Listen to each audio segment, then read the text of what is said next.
happens when two real estate investors travel across the nation to uncover the nitty-gritty of rehabbing real estate. This is Rehab Nation Real Estate Uncovered. Oh, you want to purchase property? Let me show you properly how to turn your pipe dreams to real life monopoly.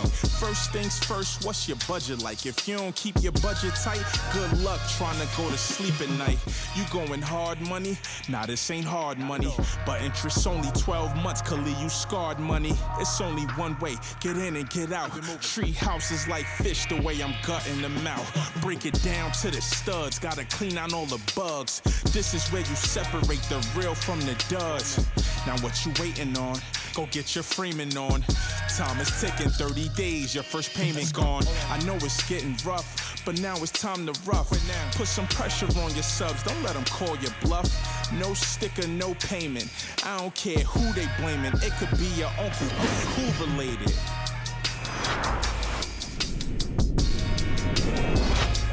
Okay, we are back. Welcome to another episode of Rehab Nation Real Estate Uncovered.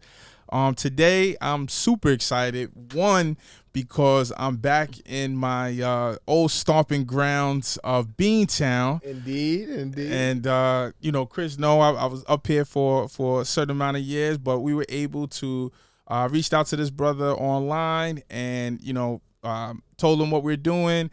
And he said yes with no questions asked. So this brother is not only a investor, developer, also a military veteran, right? Marine Corps. Also Former fire lieutenant. Former lieutenant. Correct. Yes. Also now a general contractor. Yes. Yes. Am I missing anything? Developer, broker. I'm not sure. We'll get into the brokerage stuff because I want to hear about that too. Josue Velney, right? Correct. Josue Velney. Said it right. So that's a good thing. Thank you for joining us today and being on the show. So we want to just get into, I know we kind of went through the rundown, but we want for you to give us a little background of who you are and what you do. I know we kind of touched on a bunch of it. Now you could reiterate some of the things we said and go into it. So just let the people know who you are and what you do. Yeah, my name is Josue Velney. I grew up in the city of Somerville. I live in Boston. That's where my wife is from. Mm-hmm. And I made the transition, and so far so good. Buying multi-families, 2 families, 3 families, renovating up to 7 units. We're gonna start in March. We have a 28-unit project we're going to start, and also possibly around March. Yeah. It's going to be my biggest project, but, let's start from the beginning where I started. From my time in the Marine Corps, one thing I learned is that if I didn't have resources, I had to be resourceful. Yep. And what I mean by that, I remember being in Iraq, and all the Army guys had all the new gear, the new uniform, and we had the scraps, So when I started my real estate career, I felt it was very similar. I was competing with people putting 20% down, and I had to figure out, okay, how do I buy? How do I compete in this market? And what I learned is that, hey, if you don't have time, if you don't have money, you usually have time. Mm-hmm. Right? So I started educating myself. At the firehouse, if a guy had 2 units or 3 family or 3 houses, I'd be like, hey, can I ask you a few questions? And even if they said no, I still ask my questions. I was going to get that information. And then through that process, I started learning the system. I started understanding. And what I was able to do is I bought my first house. I used a FHA. I put 3.5% down. I figured I needed about $20,000. So what I ended up doing is negotiated. I went to go look at a house. The seller was there. He was a Navy veteran. We connected right away. I was already negotiating. I had that deal on lock before my agent got there. You already mentioned it. You had it sold before. Exactly. But the beauty of it is, I put 3.5% down on that property, and then I got the president, Barack Obama, gave $8,000 to veterans as a tax credit. So I got. So what year are we talking about? This is 2010. 2010. Okay. Yeah, So I had $8,000 back from that. Then the city of Somerville gave me $5,000 towards my closing. Oh. And then I got the attorney to put up $5,000 towards my closing. The attorney? Yeah, because I was supposed to close on the 1st, and we didn't close to the 15th of November. So they put down money for me too. The attorney did. Yeah, because we were supposed to. Yeah, we So were the supposed- attorney took a L yeah, on that deal. Yeah, the Oh, attorney man. and the lender, they All were the like, stars was in alignment. yeah. So What? yeah. I think that's the first I ever heard of that Yeah. ever. An attorney attorney. dishing out yeah. something? It was attorney and the lender, so the lender Got you. did Okay. most of it. Got you. Oh, And okay. then what ended up happening is, I was all in $3,000. That house today rents for $5,300, Oh my gosh! and it's I bought it at Where's the claps? $450. I don't know. We gotta find the claps for that one. We'll come back to it. But We'll give you a direct clap. that's great. I purchased with that $3,000 out of that's Yeah. infinite. That's infinite return. exactly, and so I bought that at $450. Today is worth about 1.1. And I don't know. Did you refi or did you? Absolutely. Absolutely. We getting the equity. We getting the equity so we can go do these bigger projects. Yeah, I made it multiply. Yeah. There you That's go. what we like to hear. And still got the rental covering the payment, so you don't have to worry about it. Exactly. So after that, I knew I didn't have enough money to keep repeating that process. Yeah. So I went out to Springfield, Mass, and I started building out the portfolio.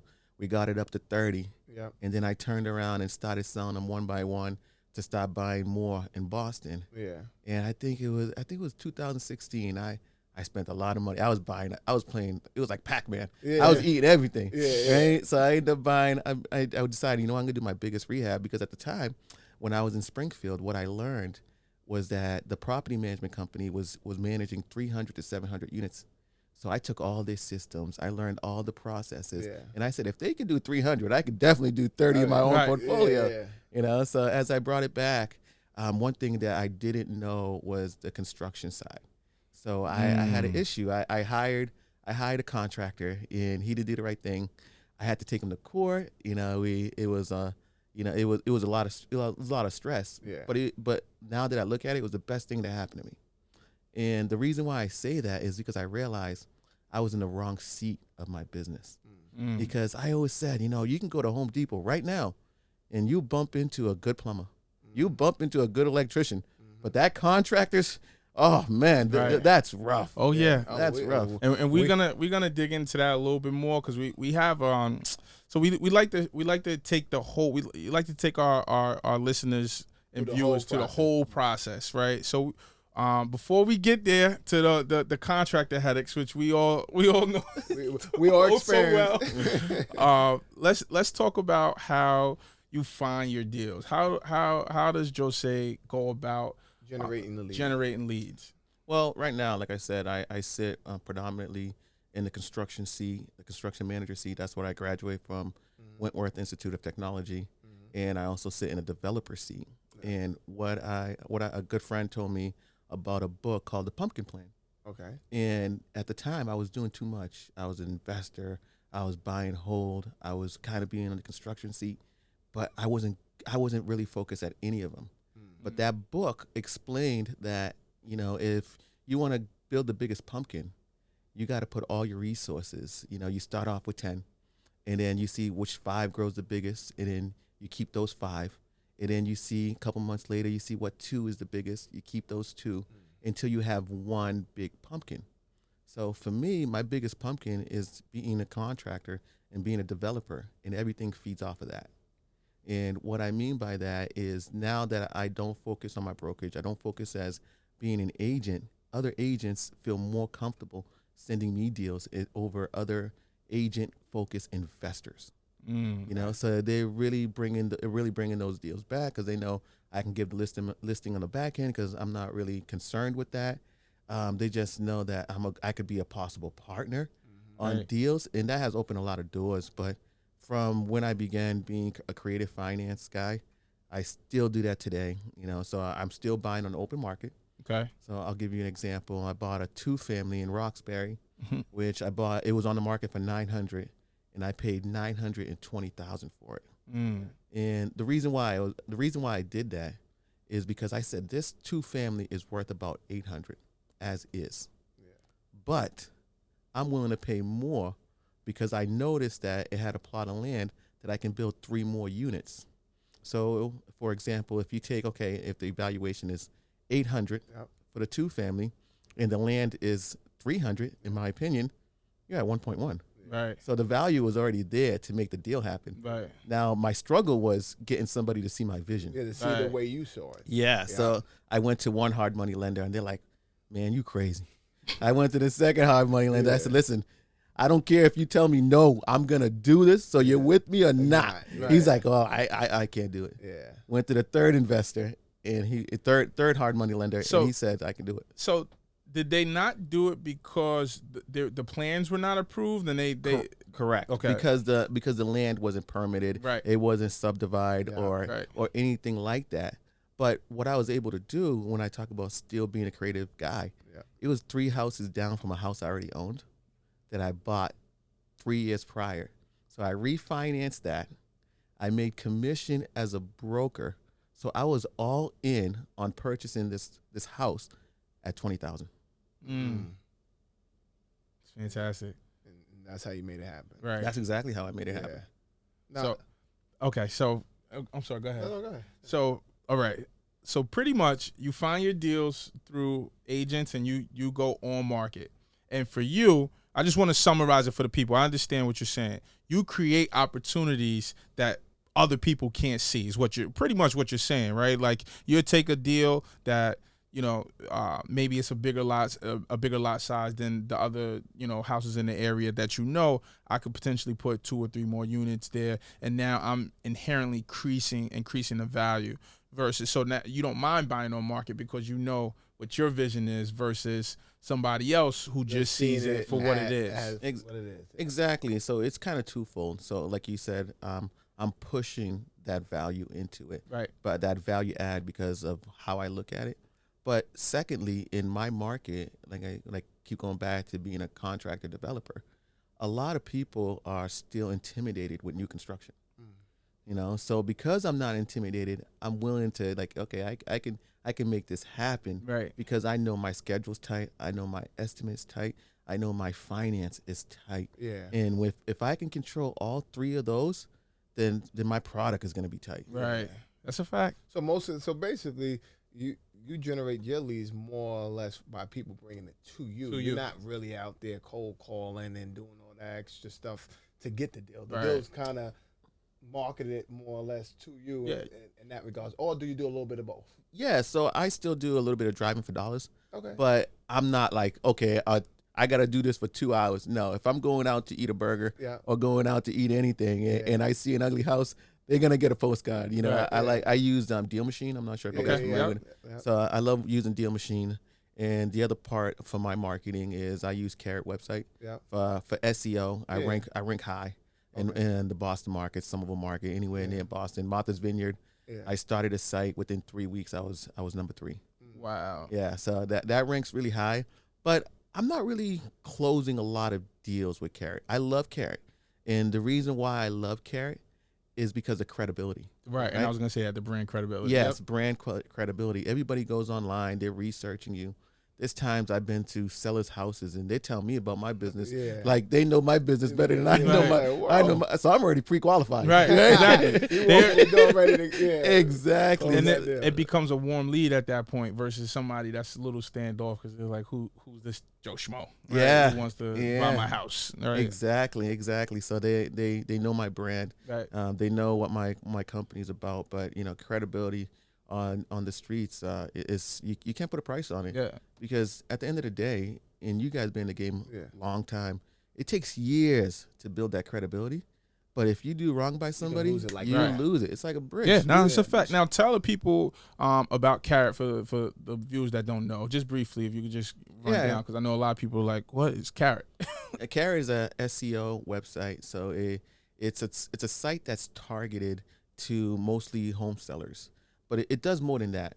And the way I got to using Carrot is I heard other investors in my market and other market, and they say, I got this great site. I'm paying this guy thousands and thousands of dollars to this site, and it's not converting.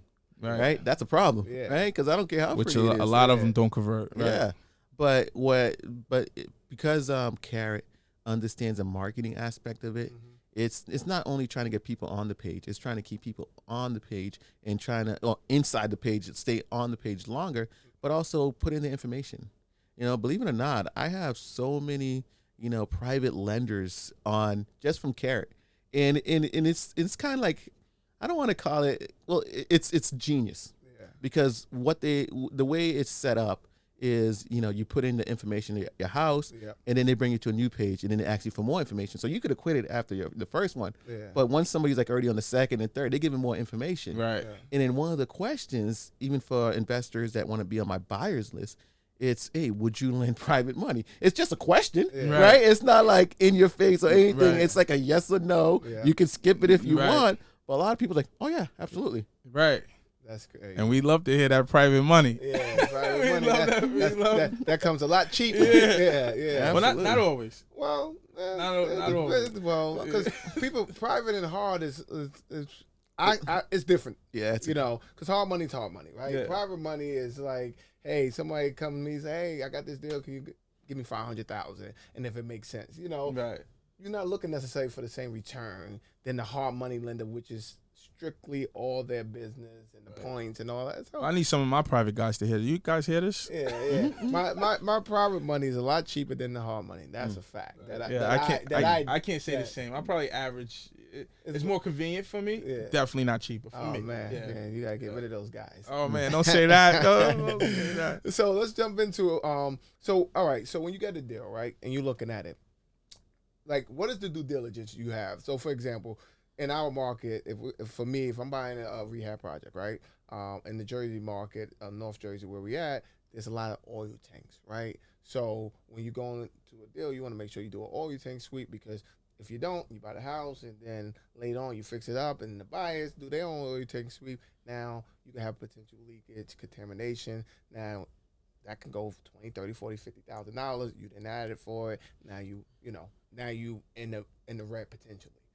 That's just one aspect of due diligence, to say, hey, you know what, I'm going to buy this deal and I got to check these boxes to make sure. What are the things that you have to do on your deals as far as due diligence? Well, first, before I even get on site, the numbers have to make sense on paper for me even to take a look at it. Okay. And after a while, from looking at so many deals, I probably look around maybe 3 to 5 deals every week consistently. Okay. So I know the area, I know the market very well. Yep. And I'm like, all right, this thing might have a potential. Let's go check it out. Yeah. And having the construction background and just being in houses long enough, yep. I'm looking from, I start in the basement, yep. and I go all the way to the top. Yeah. And if I have a question, like, I'll give you an example. There was a house that had, it had bad wiring, knob and tube wiring, and that's a red flag right there. Yeah. And I just pick up the phone and I go call my electrician. I say, hey, how much would you charge me for each floor if we had to redo this? And I explained the situation, because sometimes you're like, I'm going to gut rehab it. Yeah. And that's very different than if you're like, I'm not trying to destroy every single wall. Right, yeah. So for me, it's like understanding that for any project or any property I do, I'm going to care more about this project than anybody else. Mm-hmm. If somebody messes up, it's still on me. Yep. But I still need the value of talking to those professionals, my plumbers, electrician. They're part of my team. Absolutely. And they're the ones that guide me. And then from there, I just work on my budget and see, okay, this is where I want to be.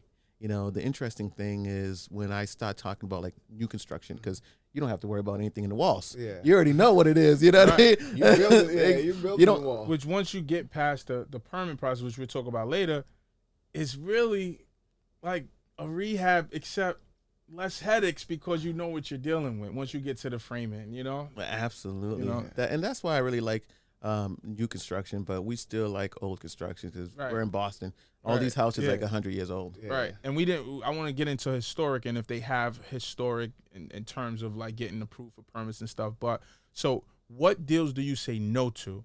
If you walk through, what will make you say no to a deal? Or do you not say no to a deal if the numbers make sense? Yeah, if the numbers make sense.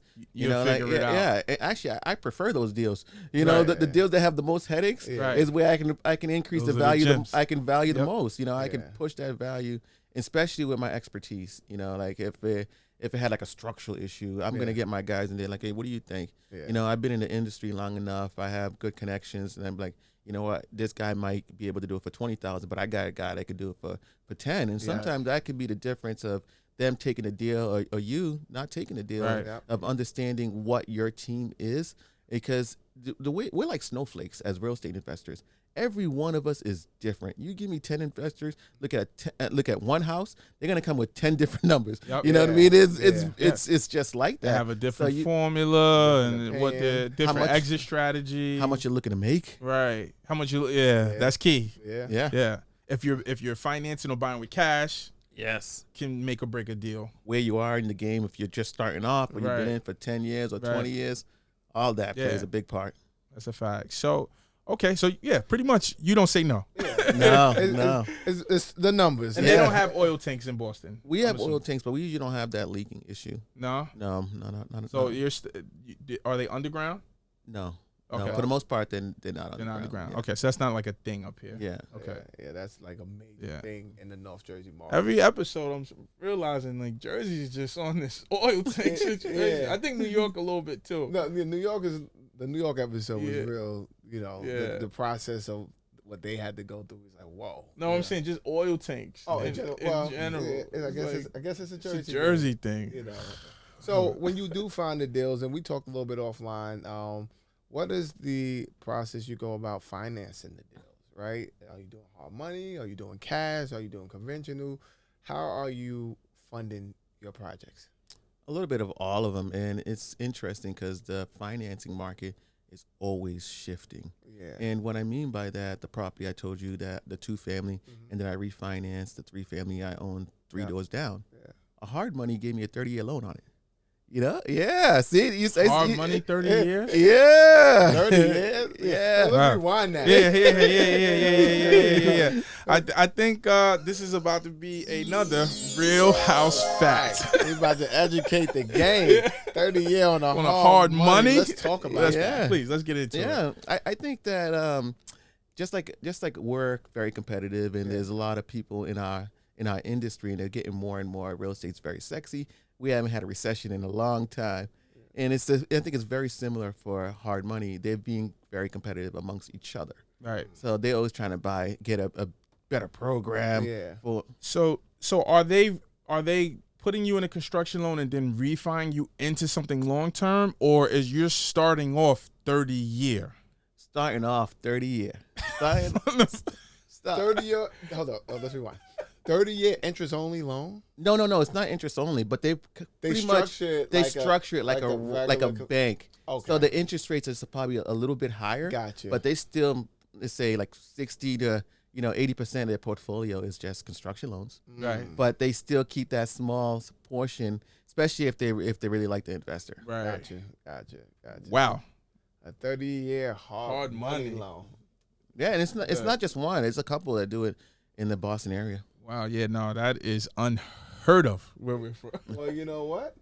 We got to reach out to some of these Boston hard money. Yeah. Come up to Jersey. Come on. Yeah. Come What on down. Yeah. A lot of these rich families, like family money, they're also getting into the game too. And what I Yeah, like I'm seeing about that. them, is they call it the equity stack.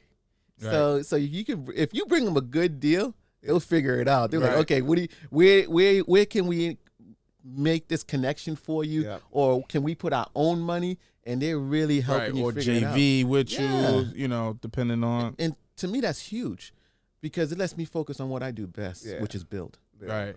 and let them worry about the finance. And that's where as we were talking about, the pump, where you said with the pumpkin, what's the name of the book? the pumpkin plan. The pumpkin plan. You're able to focus on your, what you need to do, which is build, which is where your passion lies. Correct. And then speaking on building, it's a great transition.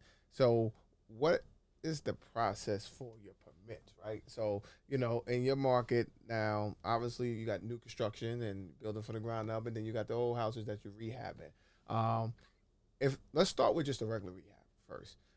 What's the time frame to obtain a permit, right? Yeah, if you're just doing a strictly reno. Yeah, and Well, we talk about gut. We yeah. just say from a Gut gut rehab. renovation. Right. Well, right now that's also a moving target just because of COVID. Yeah. It all depends how Let's busy say ISD. prior to COVID, But how was the process? Probably only a couple of months, 2-3 months, and you can. Let's rewind. Prior to COVID, it took on a renovation. Gut rehab would take 2 or 3 months to get permits. Absolutely. At best? It depends how. At best or yeah, worse? At best. At Yeah, best. it really depends how deep you're going Wow. into it. It depends of, if you're moving walls. But if you're talking about like a gut rehab, Yeah. the city wants to review your plans. Right. Yeah. And they're busy and they're not on your time. You know what I mean? There's nothing putting pressure on them. So you gotta go through zoning first, and then the plan review. oh, so okay. So in our market, we got to go through zoning, which is essentially they reviewing the plans, and then it goes over to building and all that.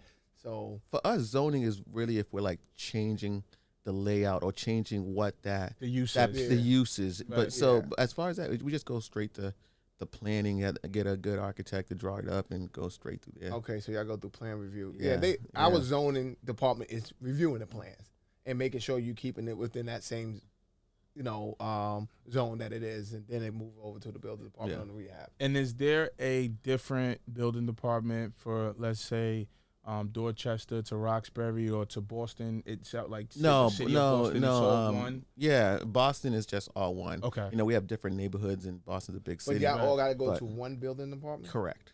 Wow, Which Correct. would make sense yeah, as to why it takes so long. Correct. So when you take on a new project, right? And let's again, we just talking about from a rehab perspective. You already got to anticipate 2 months minimum. Yes. Just to get the paperwork. Now, do they allow you at least to start the demo? The demo? Yes. Getting it out? Yes. Sometimes, you could definitely start the demo. But as far and you're probably thinking, well, I'm losing 3 months. This is holding costs. Yeah. A lot of times you can just tell the seller you got to go through this situation and let them sit on the house until you get the approval. So you're not losing any time. So you'll start the permit process before you close. Correct. Gotcha. Correct. That's key. Correct. Yeah. That's yeah. one way to do it. I'll give you an example. And then what, they just change it over to you as the new owner Correct. once you get it. Correct. We're going through zoning now on we're trying to build 5 units Yep. in Mattapan. Yeah. And what I did is I went to the seller and I said, listen, this is just land. And I said, hey, we're looking to build on here. We want to go through zoning. It's probably going to take about a year long. Yeah. And I put down earnest money. Yep. And he's letting us go through. So there's no holding costs the whole Right. Now, process. is he drawing down on that earnest money as Nope. you're going through it? It's Nope. just sitting there. It's just sitting there. Got you. Sitting there with the attorney. That is it. So Wow. so the only cost out of our pocket is paying the architects, the engineers. Now, is that normal for investors in this market to do it the way you're doing it? So you know what, it takes this long. So hey, seller, I'm gonna buy this house, but you start the process, and I'm gonna close closer to when it's ready. It's all what you negotiate because Yeah. I can tell the seller that, but if somebody else is willing to Is pay the willing to- same price right, without him without going through doing that anything, headache, you know what I right, mean? yeah, so it all depends on the situation. and it comes to really doing your homework. Yeah. And what I mean by that is, you can have one architect in, let's say, in Roxbury, and he's not going to work great for you in South Boston. Yeah. I had a few gentlemen. I met them at a meetup, and they made a software that basically looked at the architects, the engineers, and everybody that works in the area, and they're like, yo, this is who you need to hire in this area because it's that important. Wow. And they can pretty much estimate or guess what you'll get approved, which saves you a lot of time. Yeah. I help them build the software. Yeah. So even though I don't use the software, I'll reach out to them. And I'm like, hey, I'm looking at this. What do you guys think? And You know what I they'll tell mean? you, like, And hey, they'll- no, these are the two guys. yeah, they'll give me an opinion on it. That's another first. Actually putting in so you put in the address, and based off of the address and what you're trying to do, it will tell you who's the best architect for the job. Exactly. So Wow. so it's not like it's like a grading, but it would be like, okay, this attorney has been in let's say Roxbury 4 times, and two of them got approved. Or this guy's 4 for 4. You might want to hire that 4 for Right. 4. And now, is that strictly for the Boston market, or they have that So nationwide? no, it's not nationwide. I believe they might actually moved into New York? maybe closer to you guys, New York. I think they are in New York. Okay. Yeah. What's the and, name of the program? I can't think of it on the top of my head, but I'll get it for Okay. you. We'll get it off air and share with you guys. Yeah. Don't worry. Yeah, 'cause I know people like, I need that program. Yeah. We'll get it. Don't worry. We'll put it in the link. And the way that they did it is they only sold a certain amount for each neighborhood. So it doesn't become overly competitive. Like, once somebody bids that one or they got that one, they know like, hey, maybe another guy got it, and you're just looking at it. And it helps with your marketing because now you can literally target that house, those Right. houses. Like, you know what, this plot of land is this big. I might be able to get approved this much, Yeah. and you can just work from there. That's That's amazing. pretty smart. So you went through the process of how long it takes on just the renovation. I know we talked offline. If it's a new construction, it takes a little longer. So like the project we're gonna come see that you're doing right now, the two condos, it was ground up. How long did that process take to get the permits and everything just to be able to break ground? Well, in the city of Boston, we have a new type of investor. So this type of investor is gonna, negotiate with the seller, and they're actually gonna go through the whole process because now they're increasing the value, and they're not even looking to build it. Once they got the permits, and they know now the land is valued higher, and then they'll sell us the permits, and that's what we did. With on, the plans on already this, approved. and with everything already approved. Okay. Yeah, we Yeah. have that as well. Yeah. People that. So a lot of times when you see these lands, it's already owned by another investor that's going through the process and submitting it to you. Hey, I have this project already approved. Do you want it? Exactly. Okay. Exactly. So Okay. that's what happened on this one, and Okay. and we were able to build right away. But for those guys, how long do it take them to get to that point? Usually about a year.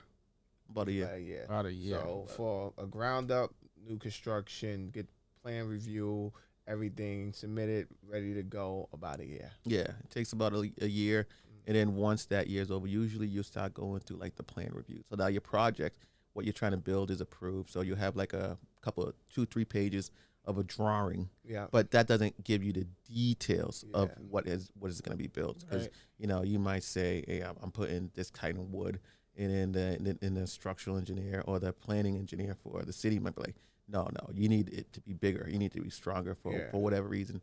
So you also have to go through that process too. Wow. So, okay. So, takes about a year. We get there. Now, is it a thing where, like, let's say, I don't know how big is this lot right here? This lot where we're out, this project that we're at right now. I think it's about 26 by 40. 26 by 40. Yeah. Okay. 26 by 40. And what's a standard lot here? There's no standard. Well, that was my next question. Okay. If there's another house, let's say three houses down, that's 26 by 40, are you automatically approved if it's zoned, right? Because we obviously in every town there's certain zoning. Are you automatically approved to do those 2 units if because you just got these 2 units approved and you're building here? If somebody has a house 3 houses down, is it the city will most likely approve that because this is it's zoned that and 2 families, No. zone 3. No. So if we call it by right, so if your zoning is like, you don't have to get any permission, like it's zoned for what you're trying to do. right.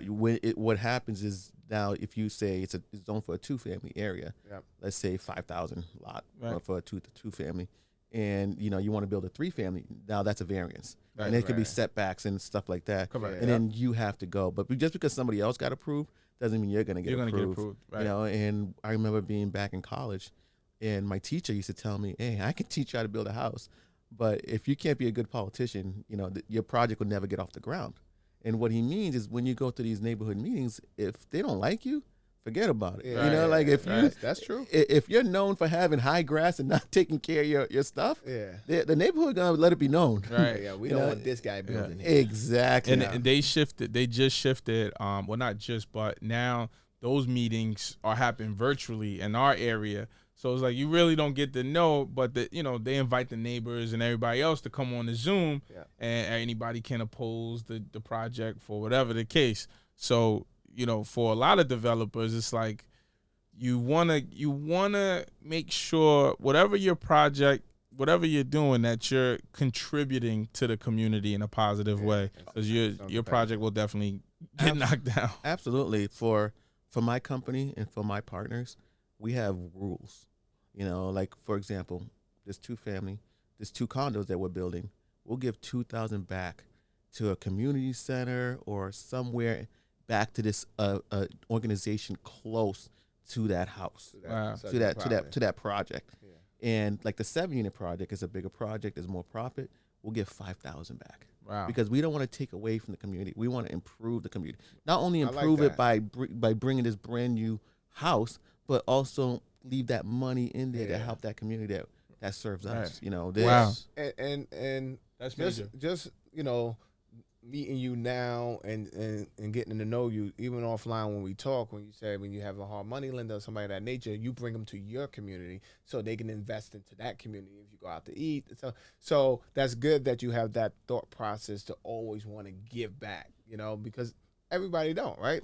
And our game that we play, so a lot of people just for the money, Right. Absolutely. and they only do what they have to do. Right. Well, and especially people from outside of the community that now come in because it's They see gentrified now and they see opportunity. opportunity. It's just trying to squeeze squeeze the limit. And not really giving back. Right. So I salute you for that. Yeah, for sure. nah. Yeah, that's definitely one of my goals, and it's just from being around other investors. Like, wow, I never looked at it that way. That how much value you can bring, because a lot of times, we make money in a community and then we go out and go spend it somewhere else. I'm like, Right. no.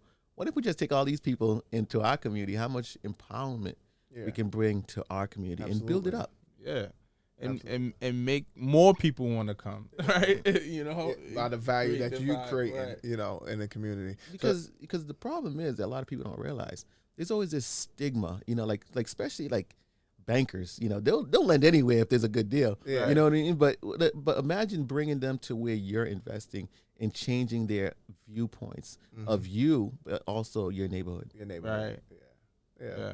That's moving the needle forward Exactly. as we need to. Yeah, because obviously there's still legal redlining in the sense of if it's not government backed, these private guys can fund where they want to fund, right? They don't have to go by those same guidelines. So you make a good point, like, once you show them the value, right, and not necessarily just in how much money you can, how much money there is to be made, but in the community, what you can do to build it up. Some people care, some people don't, but that's a gem. That is a gem, and that's something to salute to. Right.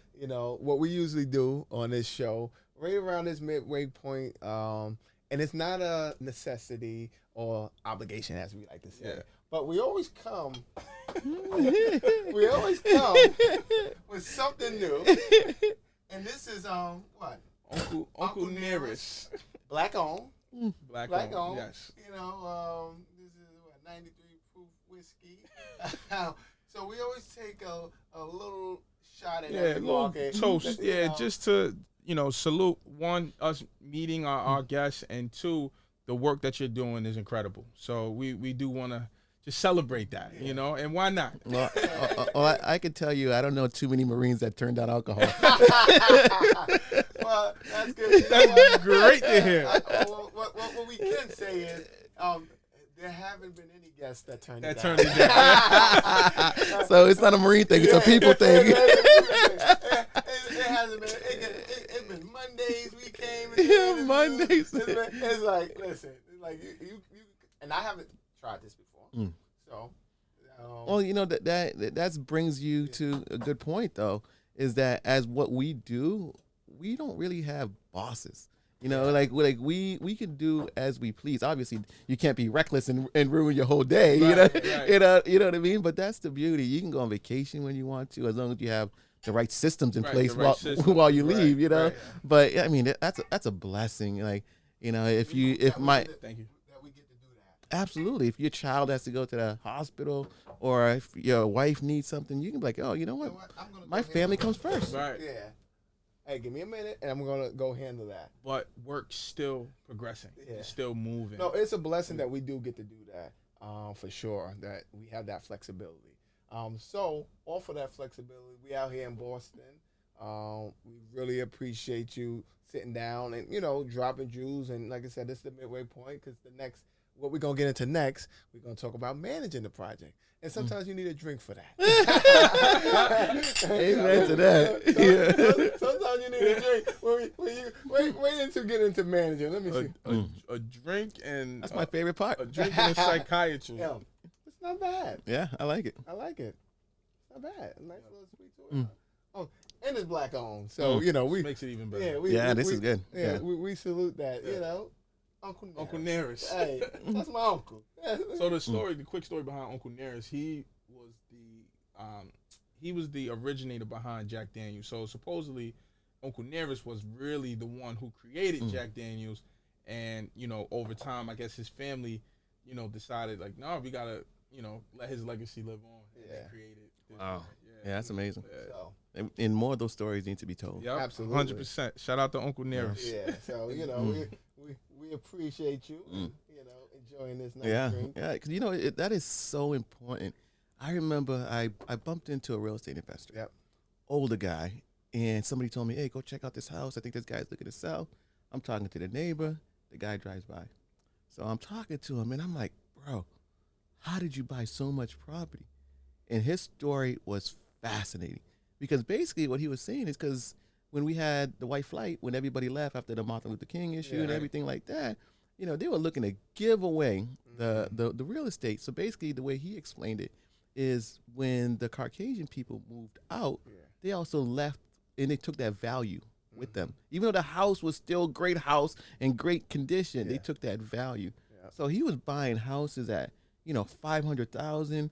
He told me he was looking at a house and he didn't even know how auctions work. Yeah. And he was just standing there and he was the only one there. Yeah. And then the guy was like, "Hey, you want to buy this house?" He goes, "I don't have enough money." He goes, "How much you got?" He goes, "I got 237. He goes, "All right, I'll take that and you go find the rest. I'll give you 2 weeks." And he still owns that house today. And that house is worth over 1.2. Oh man, That's whew. those are the wins that I like to hear about. those are the things that inspire me and keep me going. Yeah. Because that's why we got into this game. From recognizing the opportunity. But you never know. It's so crazy that you never know when it's your time, right? Or when that breakthrough deal, that game changer deal is gonna come. Time's a point. That 28 unit that you speak on, and the guy saying, "You know what? Let's do this together." You never know, and you just got to keep, pushing forward. Right, your foot on the throttle, and then opportunity comes. So I learned this, and you never know where your opportunity gonna come from. Absolutely. Now, regardless of what plan you have, you might think it's right, and something hit you left. That's like, whoa, thank you. I didn't know that was gonna come. So it's just being in the game, Absolutely. in that regard. So it's definitely a good thing when you see those things unfold and you hear stories like that when somebody's like just made a killing. Yeah. Just being in the game. Yeah. and like you said, timing and at the right place at the right time. Yeah, that's key. Timing. Timing. Timing is priceless. Right. Timing in the market is everything. Oh, absolutely. I mean, I was fortunate enough. I started. 2010. Yeah, I started this game in 2010. Perfect so time. I was taking bumps and bruises, but I decided, I'm going in my craft, and I was just getting better and better and better to the point I'm looking at it like, people's like, "Oh, wait till the next recession." I go, "Good. I'm going to buy more." You know what I mean? Because I'm armed now, I already know the game. I know what to look for, You got the Teflon. Everything. And that's key. When you learn, we all been through our struggles starting in the game and not knowing and trying to learn. But now it's like, man, let it come. Yeah. Recession, we're good. Absolutely. we actually were just talking about a correction on the way up here. Yeah, like what it would be or whatever the case. But so let's talk about your project. Let's get into, because you had the issues early on, which I commend you for taking it in that detail to go to school. You said, "You know what? I have to take this contract to court. Whatever the situation, I'm gonna learn this shit myself." Well, it makes sense, right? Fireman, lieutenant, he runs to the fire. He wants to run to the fire. Yeah, he gonna figure it out. People like us, we want to find, get this guy out of here, get the next guy, so I don't have to deal with this shit. Yeah. You're saying, nah, I'm gonna deal with it. Yes. But it goes back to my whole strategy, like I say, creative financing. Yeah. But what I was playing, I'm playing chess. Yeah. I'm looking at the board and I'm saying, where can I move? Yeah. And what I found is that the construction seat is, for whatever reason, a lot of people don't want to be there. They think being an agent or investor is sexy, so they want to focus on that. Mm-hmm. But the construction seat is just as important. Yeah. It's like, everybody want to be the point guard and the shooting guard, but the center, that's that guy that put in that work. Right. You know what I mean? I need somebody that's going to crash the ball. Exactly. Hey, look who just won the championship. Giannis was out there bullying, doing all the dirty work. Exactly. Yeah. And what I found as a real estate investor, there's two things that people are afraid of. One is ground up construction. Mm-hmm. And two, building anything more than 4 units. Yeah. Right. So if I go to college and I learn how to do this, and these opportunities come, who they calling? You know, there's a small group of people that they can call that can execute that. Right. Yes. So okay. So I'm because you brought up college is a good point, because I'm assuming that you going to college and actually going to get that education is helping you greatly with managing your projects and knowing how to maneuver through a project. Is that Absolutely. I believe that if you want to get to your highest potential, Yep. you need college. Yep. And you need to have experience in game. Like, you need to be in the game. You need that experience to, and once you come hands-on. Right. But once you combine both of those, forget about it. right? But you No. went to college specifically for construction, right? Correct. Construction Correct. management, right? Yep, my degree's in construction management. Construction management, right? So, So, sorry to cut you Yeah. off. So let's speak about it, because the fact that you went to college for that, and that's one of the main hats that you wear right now. Walk us through a project. How do you manage it? How do I manage it? Yeah, how do you manage it? So this new construction that we about to look at, that you started in March, that you pretty much done, just got a little bit of finishing left. Like, how do you manage it? So do you go through? All right, you got your plumber, you got your electrician, you got your your framer, everybody, and then you kind of go through the schedule with them and say, okay, this should only take you 3 weeks to do this, and I'm gonna pay you in this capacity. Like, when you managing a project, are your subcontractors being paid by a certain percentage along the project? Are you giving them 50% deposit, which we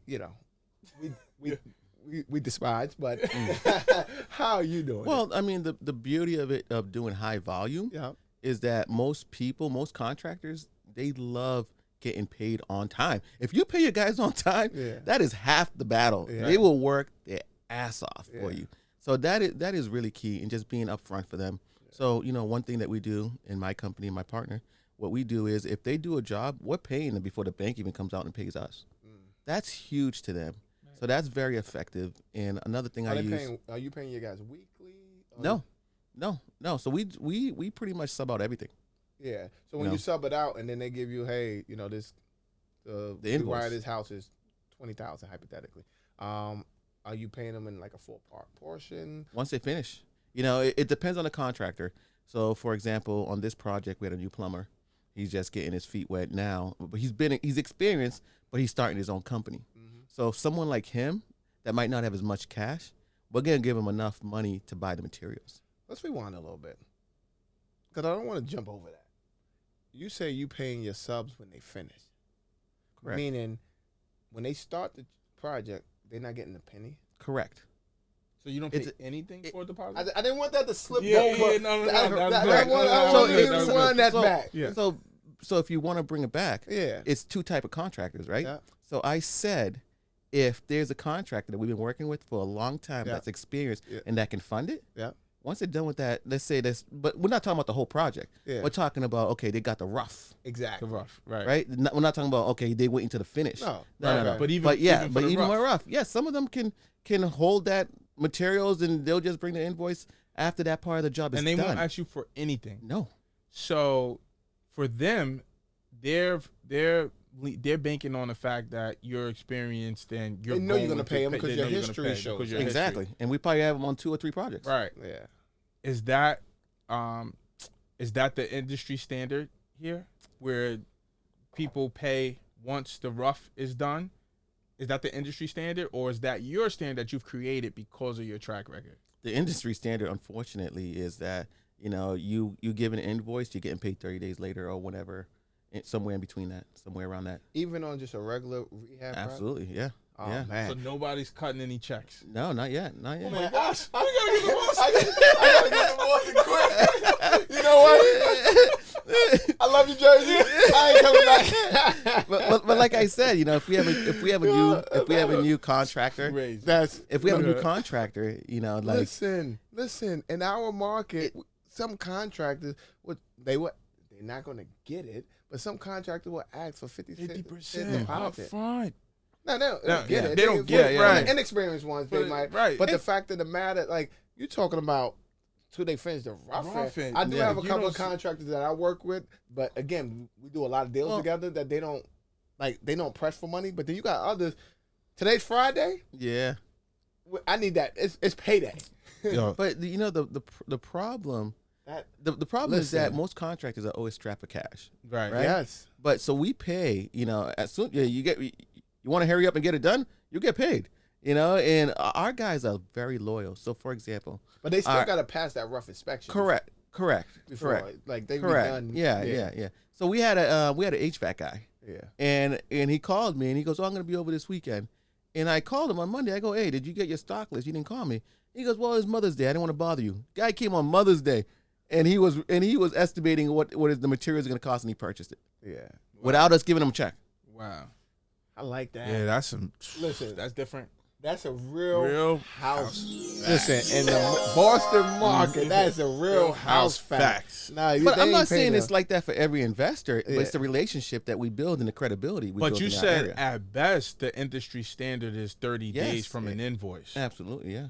which Yeah. is that's still unheard. So And- in our market, you got to give something. You I don't want me to get- start? Yeah. Yeah, give him. yeah. I don't give. I ain't lift a hammer, but I'm gonna lift a hammer. So you better give me $5 for the Yeah, thought. for the thought. Yeah, So but the that- only thing that I haven't paid for up front was demo, because it's like you didn't do anything. Yeah. So demo usually after the Yeah. fact. Yeah. You know, that's the only thing. Even Anything then- else? Yeah. even And then they might be want like, something. I- Can I get 1,000? Yeah, Yeah, something. So yeah. that is crazy. Yeah. See, Yeah. and this is what we talk about traveling to these different markets and learning. That's something that's totally different than our market and any other market we already Any been other to. market, yeah, we've been to. that- Nobody that does. You Yeah. have that leeway, so you can't lose. So really, in this situation, it's really the contractor that's more at risk Absolutely. because the investor. yeah. If I was a contractor, I'm not working with no new investor because I don't know if he can pay me. Right, Because if the 100%. industry standard Right. at best is 30 days, 30 days is a long time. That money could be gone. But think of it from a security standpoint. You're better off as investors doing it the way I just said.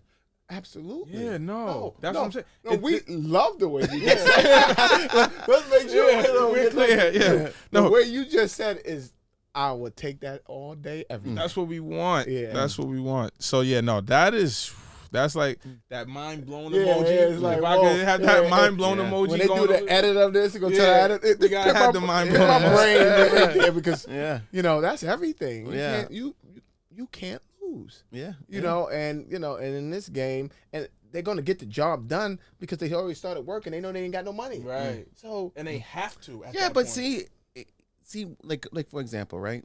When we were talking about why I became a contractor and dealing with bad contractors, so what my contractor was doing is he had a bunch of two belts.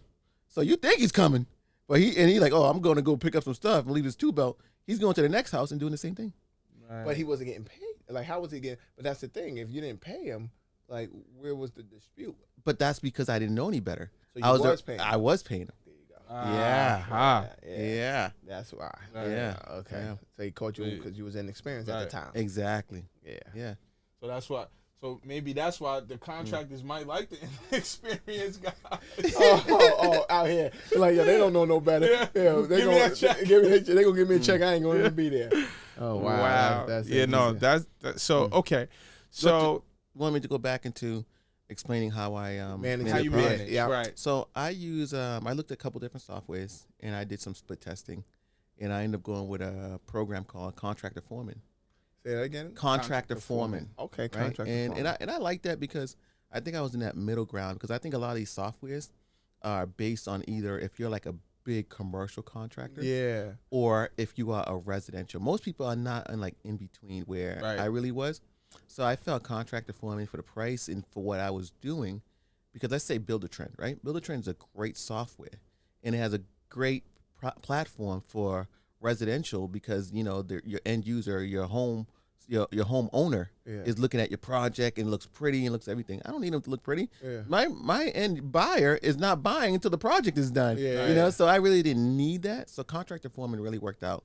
So I pretty make a schedule. Yeah. And one thing my professor, I love my professor. He became a mentor to me. Okay. Like I talk to him even now, even after I graduated. And one thing I was like, hey, I'm all this success.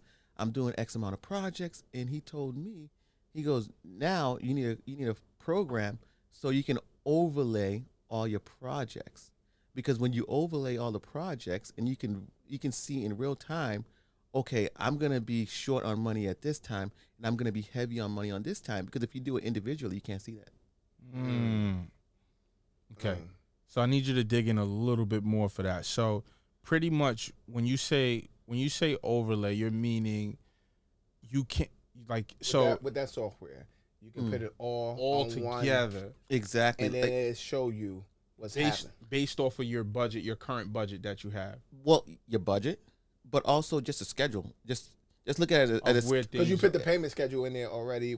So you can say, okay, on this project I'm at the plumbing stage, or this project I'm at this stage, or the next project I'm at this stage, and you're like, okay, well, plumbing costs X amount, right? Or you can have HVAC costs X amount, and you can, okay, let's say you have in-house work, right? You can know, like, you can move this one or move this one, and you can see where your bank account's going to be short. Wow. And it's contractor form. Most of them do it that you can overlay, but it's just that's the important. one I see that you're a techie guy. You like the software that's gonna make life easier, right? And make the process flow smooth. Yes. So the reason why I approach my business that way is because you're gonna pay either way. What I mean by that is people capital, software capital, or capital, right? So you're gonna pay either way. Yeah. So let's say if you can set up systems, because I think that's the biggest difference between people that are beginners and people that are advanced and people that build big businesses. You need to have good systems. Right. And that's why I use like contractor foreman, because that's part of my systems. And then I can teach somebody, okay, this is how I use this, and this is how I want you to duplicate what I just done, and just go from there. And part of using the systems is being disciplined to follow through with it. Updating the system. Yeah. Real time. Updating it in real time, which is the time. work. Now, is that user friendly? Like the software you use? Because some software can give you everything that you need to do, but it's like, so you're like, oh my God, this is like calculus. I don't want to have to deal with that. I think that's the key to understanding, what your company needs, because and that's why I'm a strong believer in split testing.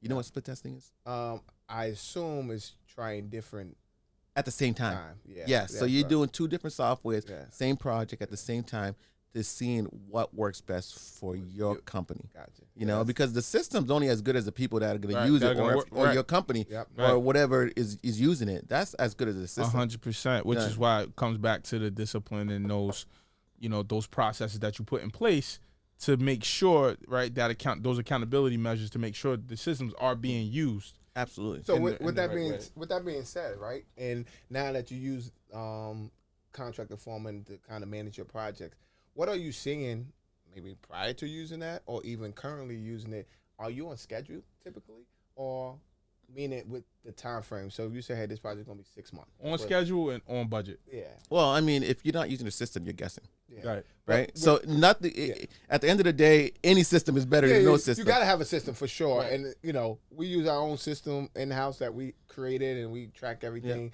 But in regards to your particular projects, and like, are you usually on schedule with the time that you estimated with the budget? Yes. So we're usually on schedule. Okay. Obviously some things move, or we might have to move people around depending on how the project is going. And I think that's really budget wise. If you estimated 400,000 on the bill, are you at 400, 410, 3? Yeah, no, we're usually spot on. Okay. Now here's the thing that's usually a curveball, and it's usually not us, right? So it usually becomes, if we have a project that's in the end phase, right? Now you have a closing date. You're about to get paid, and you have a punch list, right?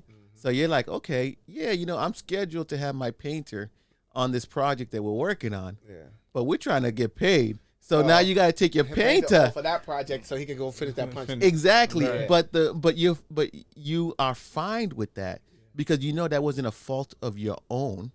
For one, it just came on the punch list. Exactly, Right. it became on the punch list, but it's more so than the punch list, because as you know, the highest you're paying on any loan is when it's already finished. Right. Absolutely. 100%. So you need to close that out. Right. Listen. So you're like, you know what? I might be losing money on this little, but we gotta get this. yeah, done. exactly. Yeah. And it's So- just so understanding that's where the money's only going. way that you may be off a little bit because you're like, all right, I gotta pull, my painter to finish this, that. Exactly. Gotcha. Yeah. Okay. So Yeah. that's good Yeah. to know. Yeah, no, that's great On because budget, on time. yeah, Exactly. I think that's really key. I mean, And on all of your projects, are you on budget and on time for the most part? yeah, I think construction is really comes down to three things.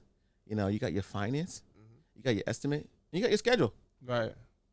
And And then you just that's it. And you execute. stick right. You And execute. then you stick to it. I talk. But I think why it's easy for you to be on budget and on time in your market is because the structure of payment to the subs. Well, I think it's a I think that's combination a thing. do- yeah, Yeah. I think that's Well, something to I do. think- the reason why I say that is because if I'm a plumber, electrician, and I'm putting physical work in, but I know I can't get paid until I'm finished because that's the structure, I'm gonna be more focused on getting and more it done. diligent to move, right? Yeah, because I still need that check. Yes. So But I that's think- why that's Right. obviously you gotta manage it properly. Yes, and do correct. what you do. But that helps. It's like a combination. Yeah. Well, I think it's a combination of what you just said and Yeah. expectations. Mhm. Setting expectations. Right from the Because jump. you got to Right. be the leader. You got to be controlling everything Yep. that happens. You got to take responsibility Yeah. for everything that happens on your project. Absolutely. And I think that's the biggest aspects of letting them know, okay, this is what I need to get done. This is why. And they also know too that if you're working with them and have a good relationship, Yep. they don't want to mess it up for the next project. Yeah. Right. Yeah. So that's good. I love to hear that on time And on budget. That's Yeah, You know what? that's a rarity. You know what? That's a rarity You- since we started. You know what?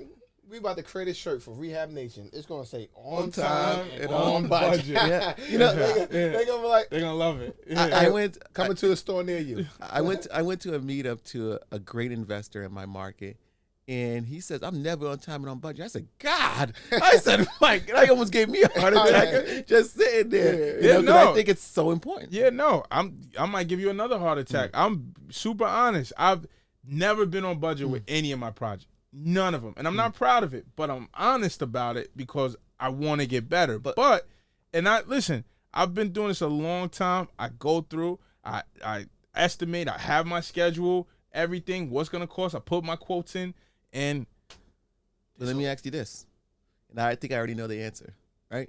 When you create your drum roll, when you please. create your schedule in your budget, do you put a 10% buffer? Yeah, no, I put the 10%. And yeah. do you not go over that? Well, no, I'm saying over the initial. Correct, right. but that No, means I you're- don't go over the 10. Yeah, no, but the 10%. But that's why I have the 10% there. But Yeah. you're good. But my 10% there Yeah. is not my Well, now- budget. now, That's my. but you are also- you considered on budget the 10% buffer? no, Okay. no. Oh, so you Okay. just No. you just- Yeah. No. Yeah, So yeah. we might go over schedule, but only for the simple fact that we had another project that had punch list. Yeah, but yeah. on budget, we're still on budget. You still on Right. budget. Yeah. Yeah. Because the 10% Yeah. buffer is Yeah, standard. no, But- but yeah, yeah, no. That's why it's funny you say that because in my last seminar I was saying for the new investors, make sure you have an additional 10% to go over. Yeah. Because I always Yeah. dip into that 10%, which I'm not. Again, Yeah. it happens, right? Like it's. But that's again, like you say, being super honest in every situation. Because I want people to really like get value, right? Like Yeah. when a lot of people, like we were saying earlier, you walk 10 different investors through one project, and you're gonna get 10 different budgets, right? Yeah, on yeah, 10 different scopes of work, or 10 different perspectives on the project. Right. Yeah. So my thing is, I know a lot of things come up, especially with Renos, what we were Well, talking about. That's the problem. See, and I don't want to give people the wrong idea about what you're saying because you're absolutely correct.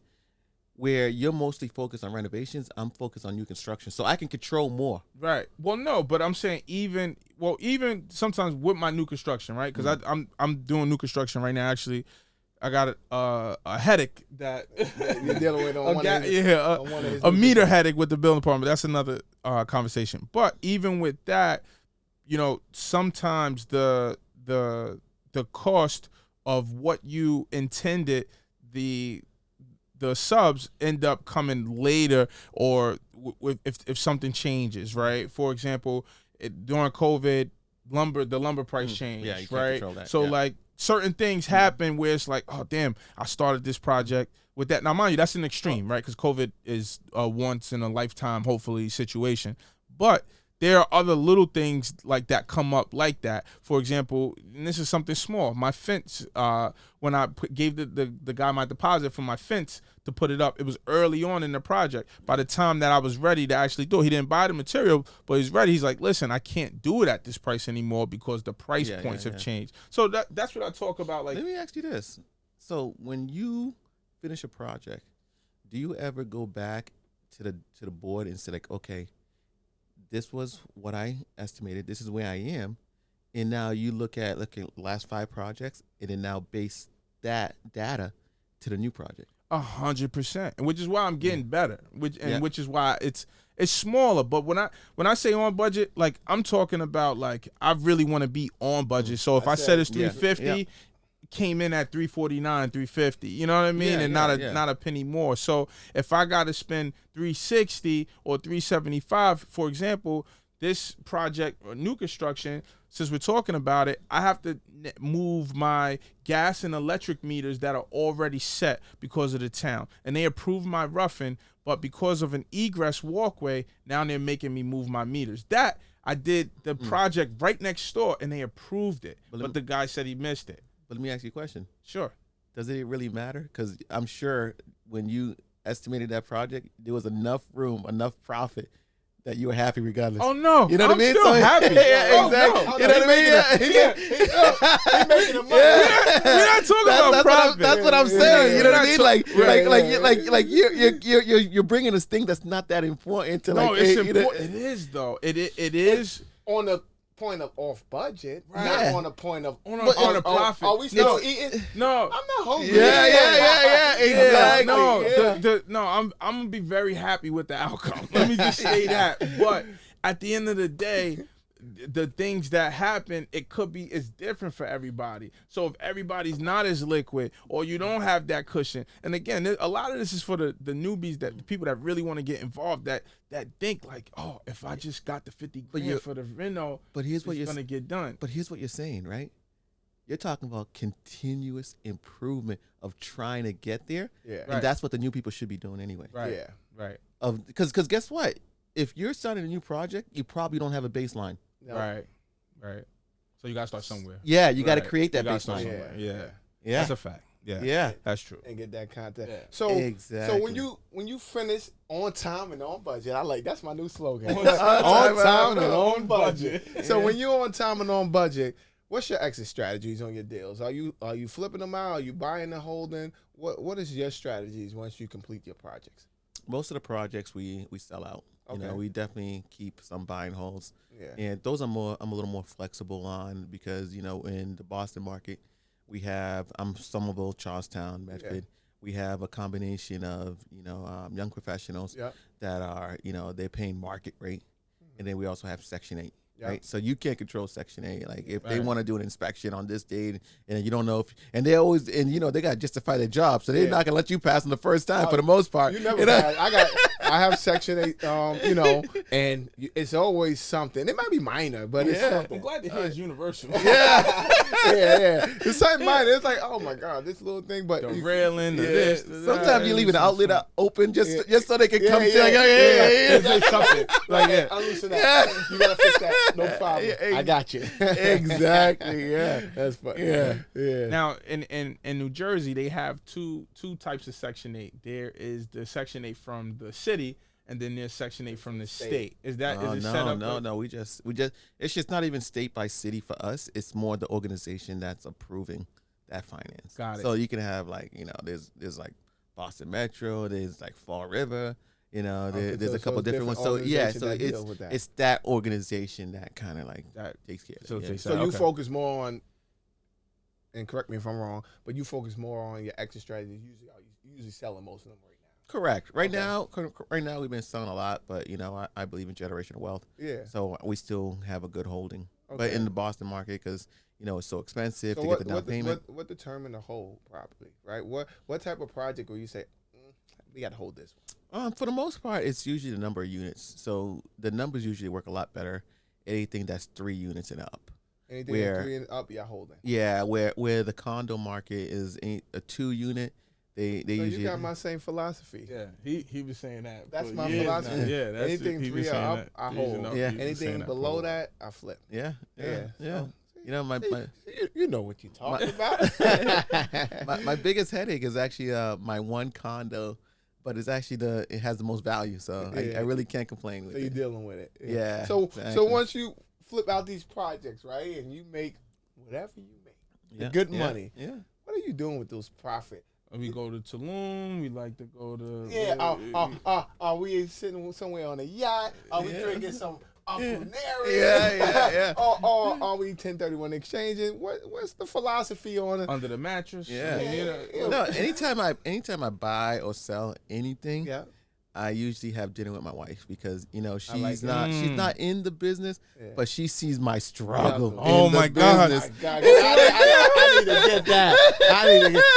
She sees your struggle. So anytime you buy or hold, baby, we gotta go out to dinner. Yeah. babe, when you see this, no, it's just not us.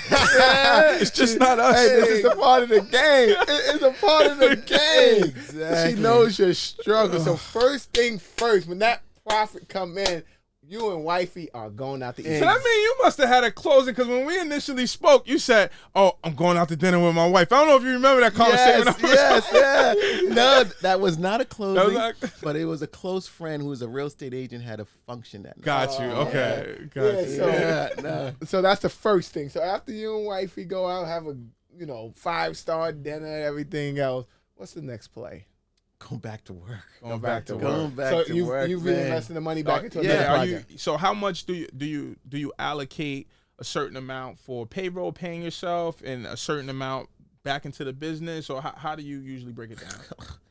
Don't tell my accountant this, because they get real upset when I Yeah. say this. Yeah. And I actually I had a lender that was giving me a loan for my construction company, Yeah. and they're like, "You don't get paid." I go, "How do I get paid trying to build a business?" Yeah. So I take as much money as I can and put it right back into my business. I'm in the growing stage right now, Right. and you can't grow a big company without sacrificing.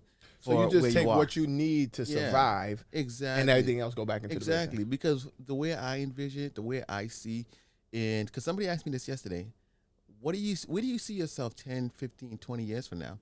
What do you want to do? And I said, well, obviously if I manage it right and I build the team right, it's going to afford me to take more vacations. But it also afford me more time to mentor other people coming into the game Right. and show them the right way to do it. And you can't do that without being financially free. Right. That's a fact. Yeah. To have that time to Exactly. So you locked in, basically. Exactly, And you already exactly. see where you want as the Yeah. future. I like it. Yeah. I like it. We went to Martha's Vineyard. My wife was on vacation, but I was physically on vacation. Right, but but mentally, mentally, I was back here at the oh, project. I'll tell taking you- these calls. Yeah. Every No, time- I wasn't taking any calls. But I will tell you what I did. The first thing I did, like I said about Carrot, I jumped online. I see, who's my competition? Yeah. And can I beat the competition? You know what I mean? And I was Yeah. trying to rank as high as I can. Right. And I'm driving by houses. I'm like driving for dollars in Martha's Vineyard. Really?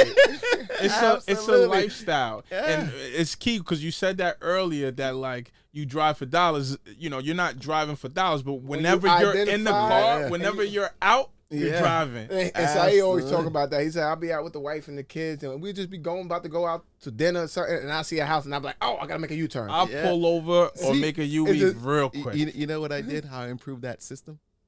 Because I be driving most of the time with my wife. Yeah. She knows what to look for. And she be like, yo, that house on 83, what's the what street? Yeah. And I'm like, okay, let's hit him up. Yeah. You know what I mean? So she knows like exactly what, What I'm you're looking looking for. for. Oh, the assistant. know, Ooh, the yeah. wife/assistant. I like it. Yeah. He giving you the alley. Yeah, I like oh, it. yeah. Well, she knows we close. We getting more dinners here. Exactly. Yeah. And we ain't going to Applebee's. On 5-star. Absolutely. We enjoying Yeah. that. I will tell you though, you gotta be careful with doing that. Is because I think we had 3 closings in 1 week, and I was like full. I was like, I can't even eat anymore. He said, we closing. And so we know when I speak, it's like, I'm full. Are you eating this week? Santa Claus is tired. He eating. I love it, man. Those are good problems to have. Yeah, let me right, tell you, right. those are great problems to have. Absolutely. Listen, Absolutely. you full.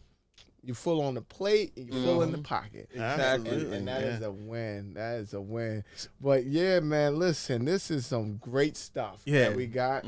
And, you know, we really, really, really appreciate you kind of diving into your system. You actually dug deep in the process, you know, numbers, how you do it. Like this, I think, including myself, I want to let you know I got a lot of value out of this. Yeah. So you are definitely crushing it. Keep crushing it. Keep going out to dinners because we like to celebrating the wins. And it's not and I like to celebrate wins too. I was just telling him I got a bottle, Clase Azul on my shelf in my bar that I'm waiting till I close this new construction. I'm telling you I had the headache on only because it's just the achievement of like I completed the follow through, right? Absolutely. So like I take more pride in the process and following through the process than I do with the closings. Like, you know, obviously we're always happy with the closings, right? And it's good to get the wire when the wire hits, right? The wire the wire hit, we good. But the you know, the value is in the process. And to me, the happiness is in the process. Absolutely. And if you're not finding happiness in that, then maybe this is not for you because that's really where where everything is learned, everything is achieved, right? And we can tell definitely the way that you move and even the way you talk about it, that you enjoy the process. Right. Oh, I love the process. And it just brings me back. Cause I used to ride motorcycles. I used to have a Ducati. Yep. My brother used to ride all the time. He used to always have a Ninja. Yeah, my brother, I think he had an R1. My brother, he rides. And people always say, you're not a rider till you fall off. And I feel the same way as being a real estate investor. Yeah. You're not a real estate investor until you hit that bump in the road and you figure it out. I remember when I first got in the game and I was buying a couple of properties and I called my mentor and I said, hey, man, I ain't got no money. I ran out of money. I go, what do I do next? Yeah. And he says, congratulations, you're a real estate investor. Because I ran out of money. Congratulations. Welcome to the game. Yeah, because, you know, and it's just the mindset. Because what people don't realize as real estate investors, we have to be comfortable with having little money in your pocket and being comfortable with a lot of money. Because you could be reckless when you have a lot of money and make a bad decision. Yeah. And it is very important to be comfortable at both spectrums. Right. Yeah, no. I like that. Hey, hit that. That's another bar. That's a jewel. That's a real house fact. Repeat that again.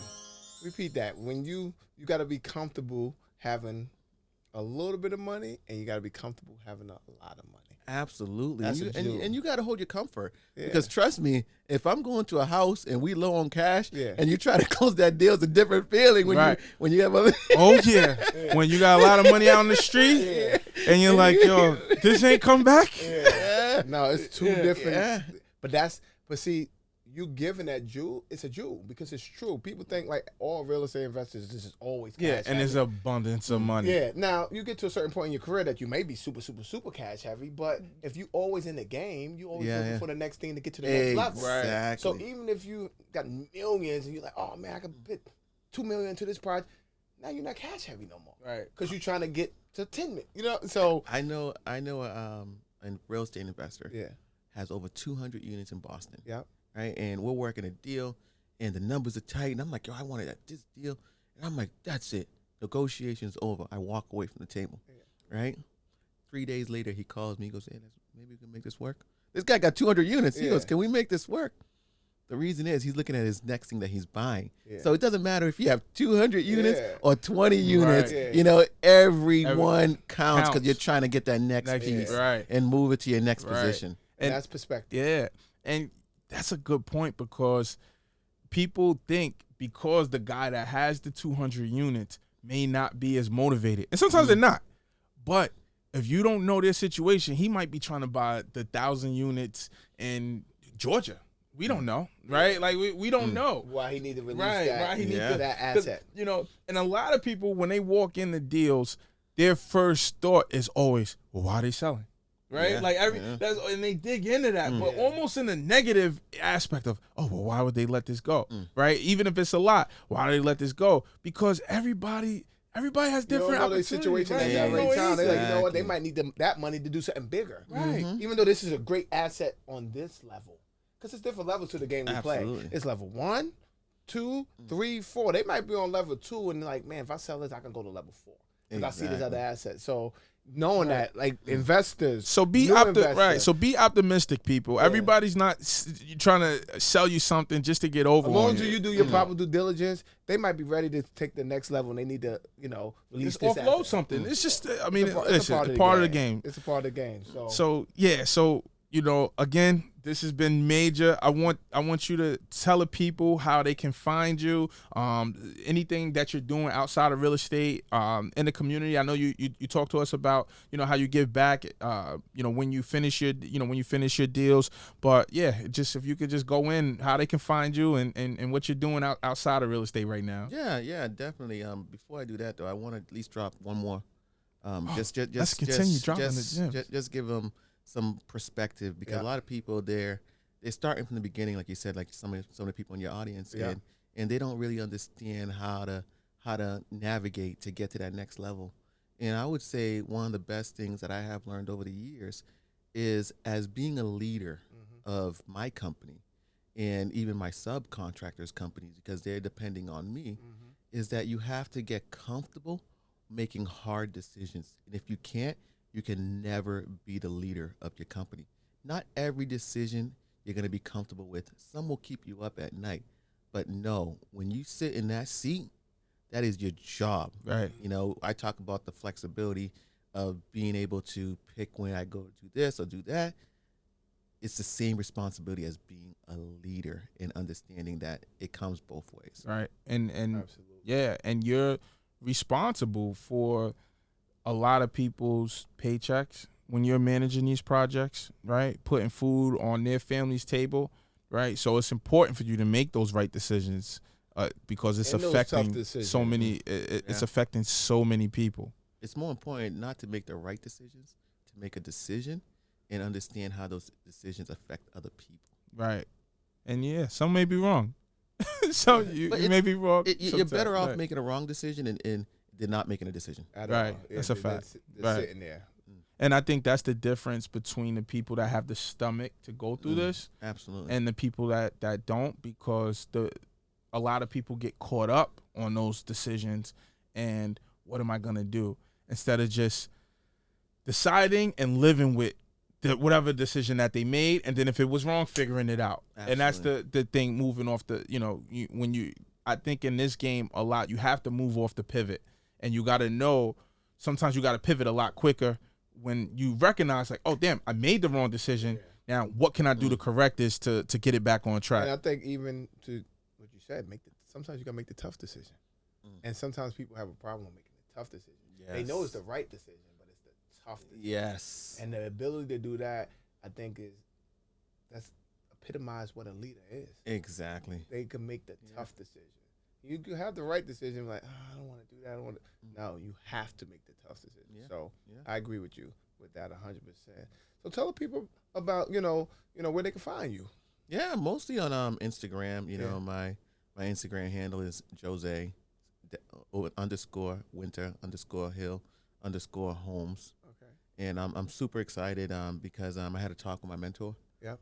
And I love my company. It's where I come from. Winter Hills, my community. Like I said, I'm all about the community. But he told me I kind of outgrew that company because it's not leaving enough room for growth. So we're actually going to start a new company. It's going to be Velney Development. Okay. And we actually just And what's the meaning behind that? Well, Velney is my last name, and I want to leave a legacy for my family. Okay. And the development part is so that when people look up my company, they know exactly what we do. Right. We are focused on developing. Gotcha. Right. Intention. I like that. Exactly. And when do you plan on launching that? We launched it yesterday. Oh, Yesterday. Yesterday. So we came at the perfect time. We came at the perfect time. Yeah. So what we're gonna do, we're gonna actually go into the project, the new construction condo 2-unit that you're doing, and show the people again, this is what you do, and just kind of you explain to them, the process a little bit inside the project. And yeah, man, we're gonna wrap this up, but we definitely appreciate this. This was some 100%. good stuff. Listen, Are you looking for any mentees yourself right now, or anybody that's in the area that may, that's hungry, that may be in the business already, that might want to reach out? Yeah, I mean, I think a lot of people have been reaching out as of late. And one you thing, just gotta read the book. One thing, yeah, tell them to read the book. Yeah,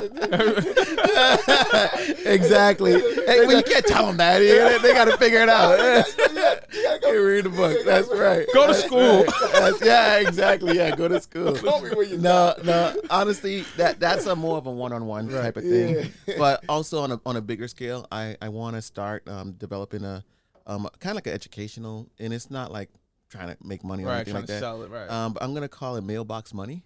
And the reason why is because I'm trying to get those checks in the mailbox, because that's an old term, but a lot of people, because we got direct deposited now, but we all started with that mailbox money. So I'm just gonna probably do like a group, like quarterly, like a meetup that because if I have somebody that says, hey, I'd love to have lunch with you, I'll have lunch with somebody every single day, and that's not good for my company, and it's not good for me. My wife doesn't like that. Trust me. She wants me home. She wants me focused. Yeah. So what I'm doing is I'm gonna be able to make that group. Is let's say you have 20 people that want to ask me a question. Mm-hmm. Now I can answer the question, and 20 people get that advice, even if it's not the exact question. Yeah. They get an input and just building it up that way. So it kind of saves my time, but it's still giving back to the community. Yeah, and you maximize it efficiently. Exactly. To give it up to be able to scale it. Nah, I like it.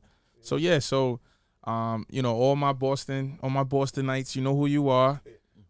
If you want to check in with my man, he got it for you. And clearly, just from our conversation, extremely vetted. Yep. Systems, proven. And I like the fact that you have so many, and you're willing to learn from new one. Get rid of some, because I know you said you were about to get rid of some and take on some. So everybody takes a different approach to this game. You talk to the older investors, they're super old school. You got people in between, but then you got the people that's really progressive, that are using the systems, putting them in play daily, right? Because it's not just having them, it's actually using them and being accountable to those systems to make sure when something don't add up, okay, what went wrong? Exactly. You know what I mean? So, but yeah, man, this has been great. I'm happy to be back up here, but thank you. The old stomping grounds, and like I said, we're gonna jump into shout out to the Ida. Yeah, definitely for sure. But listen, this is another episode of Rehab Nation Real Estate Uncovered. Oh, you want to purchase property? Let me show you properly how to turn your pipe dreams to real life monopoly. First things first, what's your budget like? If you don't keep your budget tight, good luck trying to go to sleep at night. You going hard money? Nah, this ain't hard money, but interest only 12 months can leave you scarred money.